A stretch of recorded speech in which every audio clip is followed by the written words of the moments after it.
주님의 평안으로 인사드립니다. 지난 시간에 예수님께서 이 땅에 이제 오셔서 거룩하게 구별하신 산이 어느 산인지를 우리가 연구를 했습니다. 다니엘 11장 45절에 그 말씀에 그가 장막 궁전을 바다와 영화롭고 거룩한 산 사이에 베풀 것이나 라는 이 말씀에서 영화롭고 거룩한 산이 바로 이제 감람산임을 지난 시간에 우리가 이제 말씀에서 발견을 했습니다. 이 말씀이 우리가 마지막 선지자인 화이 선지자의 계시의 말씀인 시대의 소망 829페이지에서도 영화롭고 거룩한 산이 바로 감람산임을 발견할 수가 있을 것인데 한번 우리가 확인을 해 보도록 하겠습니다. 시대의 소망 830페이지에 보시면 예수께서는 성천 장소로서 당신이 사람들 가운데 계실 때에 자주 가심으로 거룩하게 되었던 그곳을 택하셨다. 다윗의 도성이 있는 시온산도 성전이 자리 잡은 모리아산도 이 영광을 받지 못했다. 그곳은 그리스도께서 조롱을 받으시고 거절당하셨던 곳이었다. 그곳은 사랑의 힘찬 조수를 타고 밀려오던 은혜의 물결이 바위처럼 굳은 마음들에 부딪혀 되돌아오던 곳이었다. 피로하시고 마음이 무거워지신 예수께서는 그곳에서 감람산으로 쉴 곳을 찾아가셨었다. 이제 이 산으로부터 그분은 하늘로 올라가셔야만 했다. 그분이 다시 오실 때 이 산 꼭대기에 그의 발이 머무를 것이다.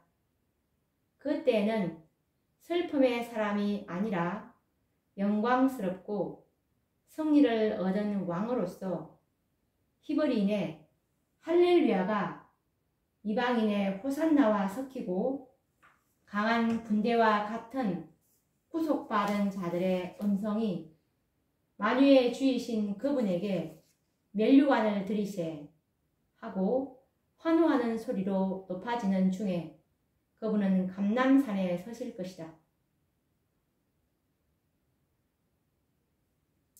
그리스도께서는 부활하신 후 승천하신 곳이며 천사들이 재림의 약속을 되풀이한 장소, 곧 감람산 위에 내려오신다. 선지자는 다음과 같이 말한다. 나의 하나님 여호와께서 임하실 것이요 모든 거룩한 자가 주와 함께 하리라. 그 날에 그의 발이 예루살렘 앞 곧 동편 감람산에 서실 것이요 감람산은 그 한 가운데가 동수로 갈라져 매우 큰 골짜기가 되어서 여호와께서 천하의 왕이 되시리니 그 날에는 여호와께서 홀로 하나이실 것이요 그 이름이 홀로 하나이실 것이라. 화려 찬란한 새 예루살렘 성이 하늘에서 내려올 때 그 성은 영접할 준비가 된 성결한 곳에 정착하게 된다. 그리고 그리스도께서는 당신의 백성들과 천사들과 함께 그 거룩한 성으로 들어가신다 라고 시대의 소망에 이렇게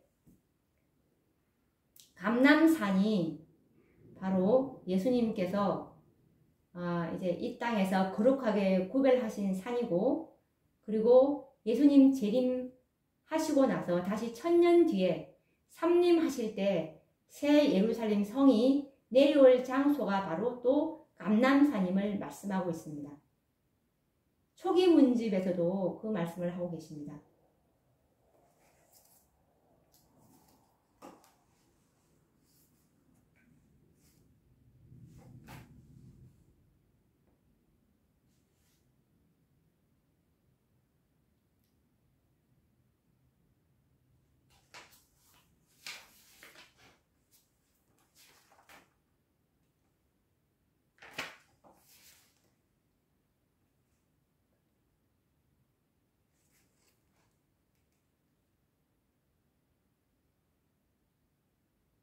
초기 문집 51페이지에서 52페이지 말씀에도 보시면 성도들은 거룩한 도성에서 쉴 것이며 왕과 제사장으로서 1000년 동안 다스릴 것이다. 그런 후에 예수께서는 성도들과 함께 감람산으로 내려오실 것인데 그때 그 산은 하나님의 도성을 막기 위하여 갈라져서 큰 평지가 될 것이다. 이 초기문집 51페이지, 52페이지 말씀에서도 예수님께서 이제 이 재림 후 1000년 뒤에 성도들과 함께 내려올 산이 감람산임을 분명히 말씀하고 있습니다.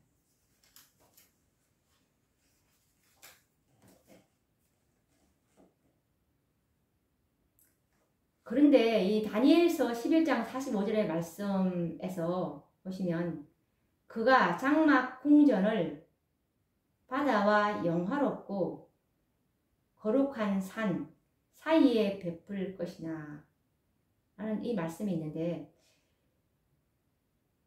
이 말씀처럼 북방왕이 이 영화롭고 거룩한 산 사이 감람산이죠. 감람산 사이에 자신의 장막 궁전을 베풀 것이라는 예언의 말씀인데 장막 궁전이라는 곳은 전쟁할 때 왕을 위해서 지은 임시 궁전으로서 총사령부의 막사와 같은 그런 의미를 지니고 있습니다. 사단은 하나님의 거룩한 새 예루살렘 성이 내려올 이 거룩한 장소 감람산을 먼저 정복하려는 의도를 갖고 있음을 이 예언을 통해서 알 수가 있습니다. 사단이 먼저 이 감람산을 점령하고자 하는 의도가 있구나라는 것을 알 수가 있는데요. 과거에 사단이 예루살렘 도성을 정복하고 차지하기 위해서 얼마나 노력을 많이 하였는지는 우리는 지난 역사 속에서 잘 알고 있습니다. 지금도 그 예루살렘 도성이 있는 그 자리에 이슬람 사원을 비롯해서 각종 기독교 종단의 기념교회들이 세워져 있는 것을 볼 수가 있습니다. 이것은 뭘 말하냐면 사단이 이곳을 얼마나 소유하기를 원하는지를 보여주는 증거로서 충분합니다. 그 이유가 무엇일까요? 이곳에 바로 하나님의 거룩한 성소, 성전이 있었기 때문입니다. 마찬가지로 사단은 앞으로 자신의 대리자인 법왕권의 권세를 이용해서 새 예루살렘 도성이 내려와서 자리할 이 거룩한 감람산을 먼저 정복하려는 사단의 의도를 우리는 엿볼 수 있게 됩니다.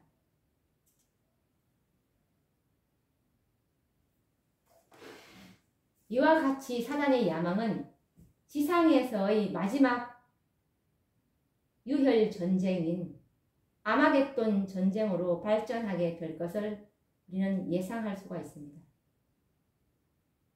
그러므로 이 전쟁에 대해서 생각해 보는 것은 아주 우리가 유익한 시간이 될 것이라고 봅니다. 감람산 주변 골짜기들이 이 다니엘서 11장 45절의 예언처럼 그가 장막 궁전을 바다와 영화롭고 거룩한 산인 바로 감람산 주변 골짜기에 이제 장막 궁전을 이제 베풀 것인데, 이처럼 이 감람산 주변 골짜기가 아마겟돈 전쟁의 진원지가 될 것이라는 사실을 우리가 예상하는 것은 가히 어렵지가 않습니다.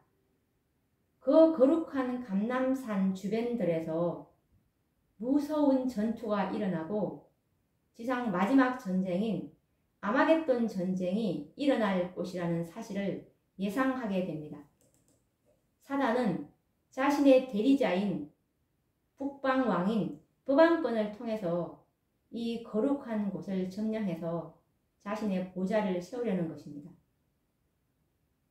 이런 사단의 계획을 성취하기 위해서 북방왕인 이 법왕권은 그 거룩한 산 사이에 자신의 장막 궁전을 세우려고 할 것입니다.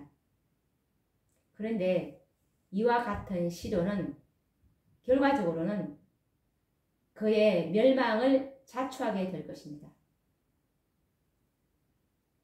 왜냐하면 이 지역은 수천 년 동안 세계의 모든 나라와 종교들의 이해관계가 얽혀 있는 곳입니다. 감람산이 있는 이 주변 지역은 천주교, 그리스도교, 유대교, 이슬람교 등 종교적 이해관계가 집중된 곳이고, 이스라엘, 그리고 팔레스타인, 가나안인들, 그리고 아브라함의 혈족들이 수천 년 동안에 생과 사를 두고 사생결단을 하면서 서로가 점령하기 위해서 다투고 있는 것으로 이해관계가 아주 복잡하게 얽혀 있는 곳입니다. 뿐만 아니라 이곳은 복잡한 정치 관계와 함께 세계의 모든 나라들의 이해관계도 민감하게 얽혀져 있는 곳입니다. 이런 곳에 북방왕 법왕권이 그의 충실한 시종인 미국과 함께 이곳을 이제 독점할 것인데, 이곳에 자신의 장막 궁전을 세우려고 이제 할 때에 이제 북방왕인 법왕권과 미국이 이 감람산 이곳에 이제 자신의 장막 궁전을 세우려고 할 때에 이해 당사국들이 가만히 보고만 있지는 않을 것입니다. 성경은 그렇게 이제 예언을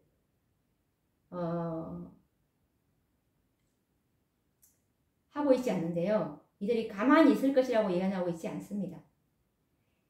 이 세상에서 일어날 가장 크고 참혹한 물리적인 전쟁이 이제 예언되어 있는데, 그것이 바로 아마겟돈 전쟁입니다. 이 전쟁은 상상하기 어려운 큰 전쟁이 이제 될 것이고, 전 세계적인 3차 대전으로 확산이 되어서 수많은 사람들이 죽임을 당하는 아마겟돈 전쟁의 예언이 성경에 예언되고 있는데, 이 예언이 문자 그대로 성취될 것입니다. 그 결과로 피가 말굴레까지 흘러나와서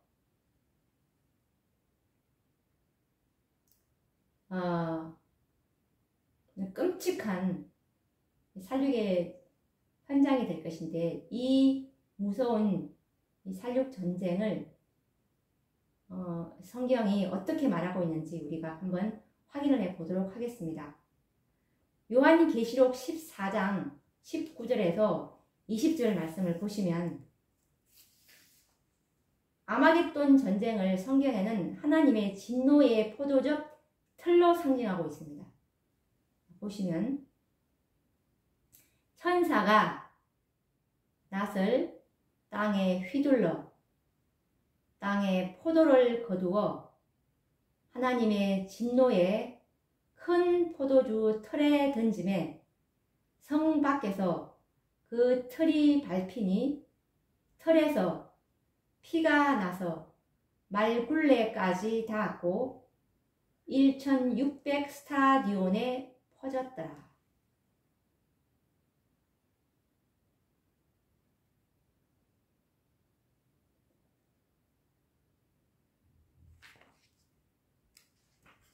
이것이 얼마나 큰 전쟁이 될 것이냐면 피가 말굴레까지 높이가 말굴레까지 그 전쟁으로 인한 살육 때문에 죽어간 사람들의 피가 말굴리 아시죠? 그 말이 이렇게 대가리를 쓰고 있고 이 말이 입에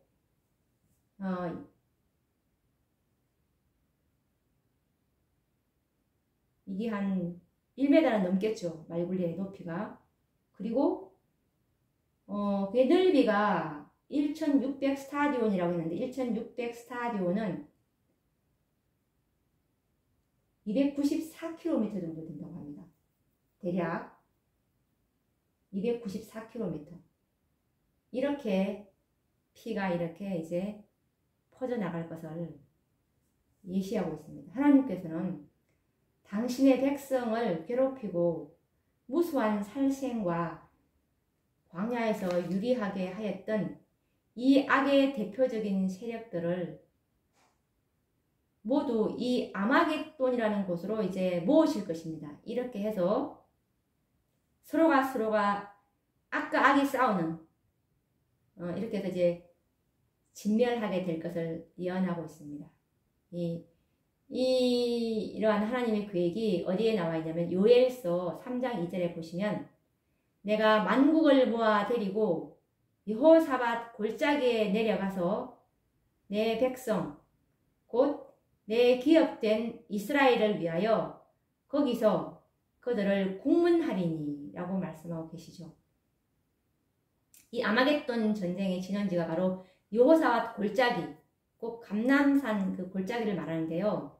거기서 그들을 하나님께서는 국문, 심판하시겠다는 것입니다. 그리고 또 요엘서 3장 12절에 보시면 열국은 동하여 여호사밧 골짜기로 올라올지어다. 내가 거기 앉아서 사면의 열국을 다 심판하리로다.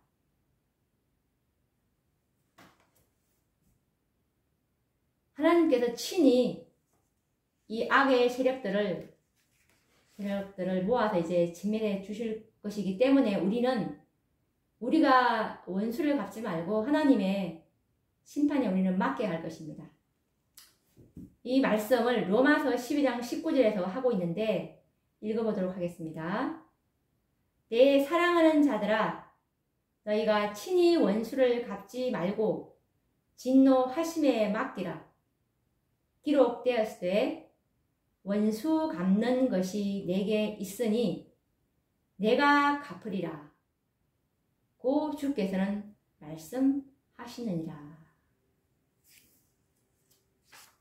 오늘도 우리가 이 다니엘서 11장 45절에 영화롭고 거룩한 산, 이 산이 이 감람산임을 다시 한번 확인할 수 있었고, 이 감람산 위에 이제 북방 왕인 법안권이 미국과 함께 이제 이 장막 궁전을 베풀어서 이곳에 끔찍한 이제 전쟁의 진원지가 될 것을 우리가 볼 수가 있었습니다. 그래서 요즘에 벌어지고 있는 이 중동전, 이 지금 어저께 그저께인가 뉴스를 봤는데 이 이스라엘과 이란과의 그 전쟁이 심상치가 않습니다. 우리가 이것을 주의 깊게 예시하면서 이제 주의 깊게 보아야 될 것 같습니다. 그러면 또 다음 시간에 계속 이어서 이 아마겟돈에 대해서 계속 더 연구해 보도록 하겠습니다. 감사합니다.